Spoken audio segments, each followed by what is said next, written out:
Adão de Campos. Il est entré en enfer et au paradis. Traduction de la transcription du témoignage audio enregistré en portugais au début des années 1980.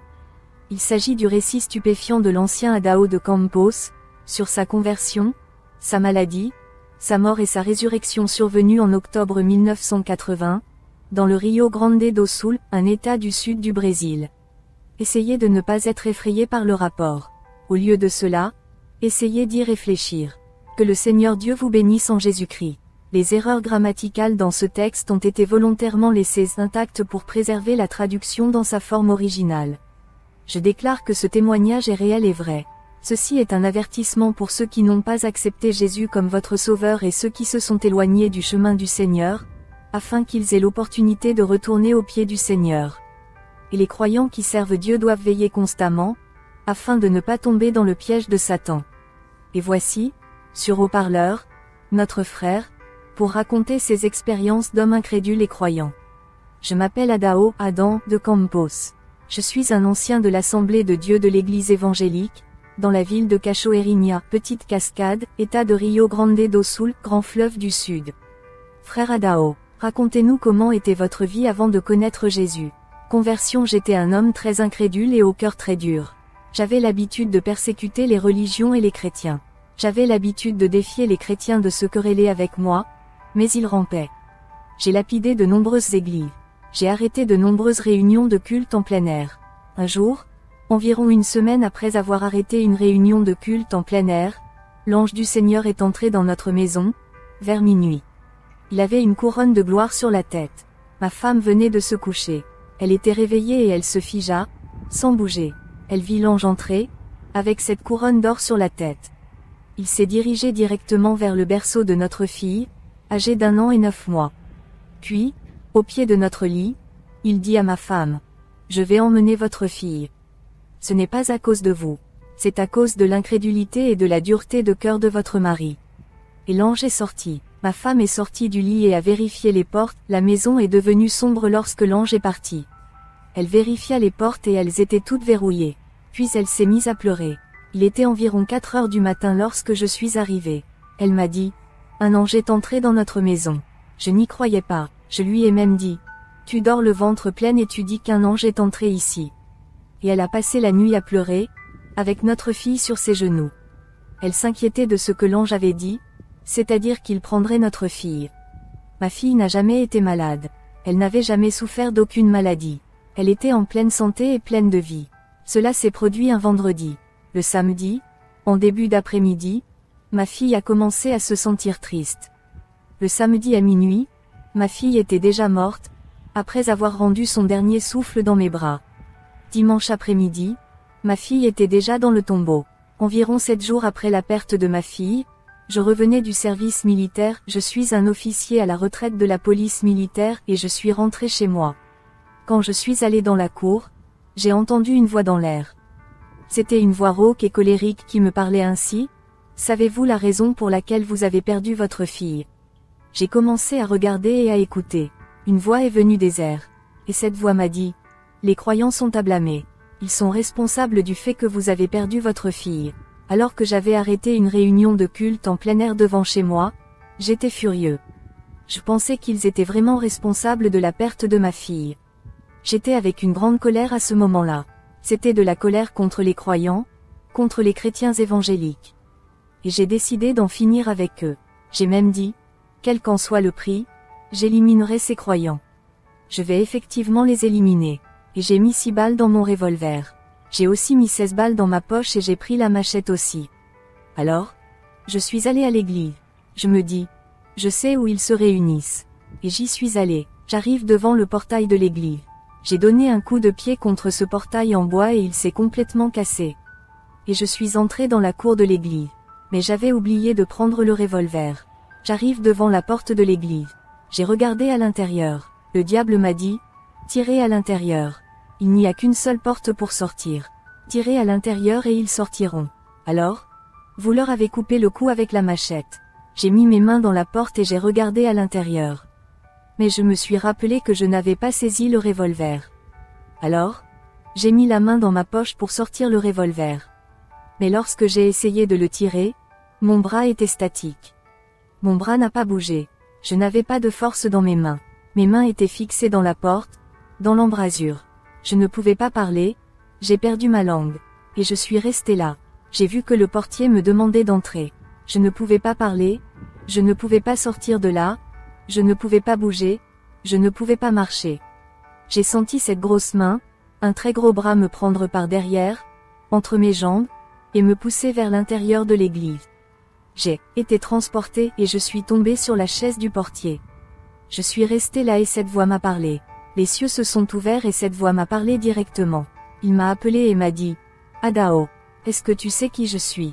Je suis Jésus, vous ne ferez pas ici ce que vous aviez l'intention de faire. Je suis Jésus, aujourd'hui, tu es tombé entre mes mains. » Quand cette voix m'a parlé, j'ai commencé à pleurer. Cela m'a mis en pièces, cela a profondément touché ma vie. J'avais le cœur brisé, cette voix m'était voilée, entre le ciel et la terre. J'ai entendu cette voix parler, cette voix douce et adorable. Et je pleurais, désespéré, mais je n'avais pas de voix, je ne pouvais pas parler. Et cette voix m'a dit, « Est-ce que tu vois ces gens ici, Adao? Ces gens, il y a des gens ici qui n'ont pas de chaussures à porter. Mais je suis parmi eux. C'est ici que je suis là où vous n'auriez jamais pensé que je serais. Aujourd'hui, tu es tombé entre mes mains. » Et cette main m'a lâché le cou. J'ai levé le visage. Ce pasteur parlait de ma vie. Il racontait ma vie. Cette vie que vous vivez est une vie de tristesse et de douleur. Cette déclaration m'est venue à l'esprit et j'ai crié dans l'église. J'ai dit, c'est vrai. Cette vie que je vis n'est pas une vie. Et tout le monde a regardé en arrière. L'église était bondée. Les gens ont regardé en arrière et je me suis senti gêné, car j'étais à l'intérieur de l'église. Et le prédicateur m'a dit, lève-toi et viens ici, mets-toi à genoux, Jésus a un projet dans ta vie. Et je me suis levé. Mais je n'avais jamais plié le genou devant personne. Quand je me suis levé, je me suis rappelé que j'avais un revolver. J'ai mis la main dans la cartouchière, mais le revolver a mystérieusement sauté de ma ceinture. Je n'avais jamais laissé tomber mon revolver, mais il était là, par terre.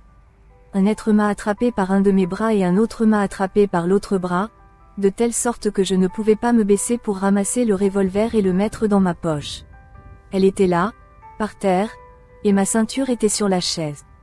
Et je suis allé devant la chaire, on m'a amené là. Je suis arrivé devant la chaire, on m'y a mis. Alors le pasteur m'a demandé de me mettre à genoux. Je me suis agenouillé, les yeux ouverts. Ils ont commencé à prier et j'étais les yeux ouverts. Tout d'un coup, j'ai eu l'impression d'avoir reçu un coup de poing dans la poitrine.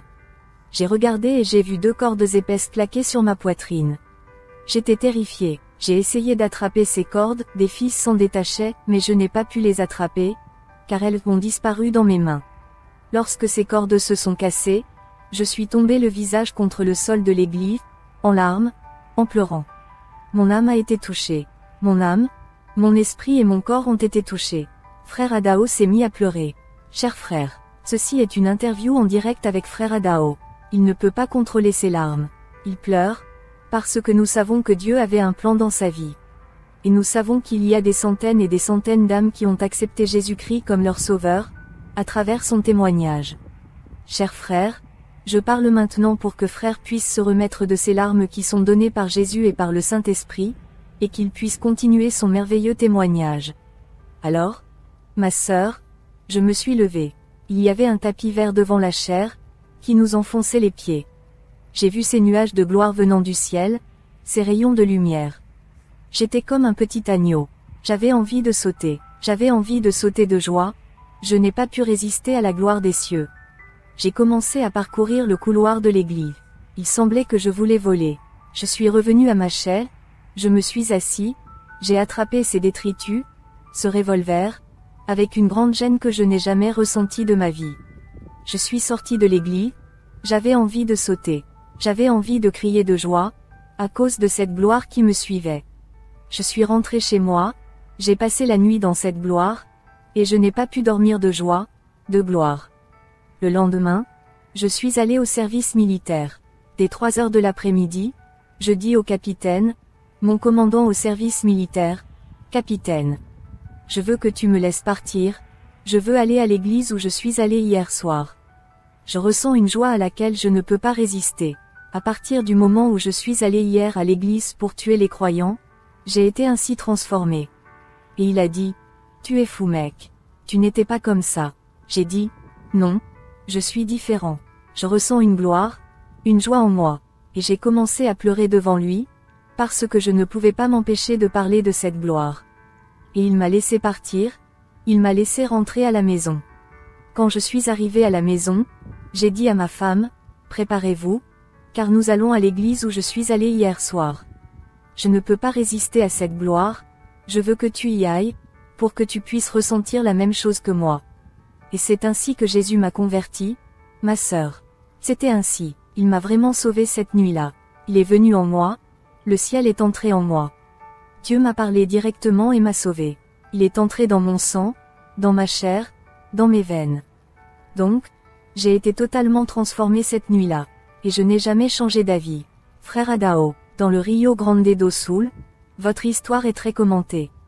Ils sont au courant de votre maladie, de votre décès et de votre transplantation cardiaque, ce qui a été attesté par les médecins de cet état.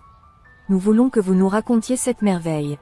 Pour la suite de son étonnant témoignage où il décrit sa visite en enfer et au paradis et sa résurrection après 3 jours, veuillez télécharger Adao de Campos s'il est entré au ciel et en enfer.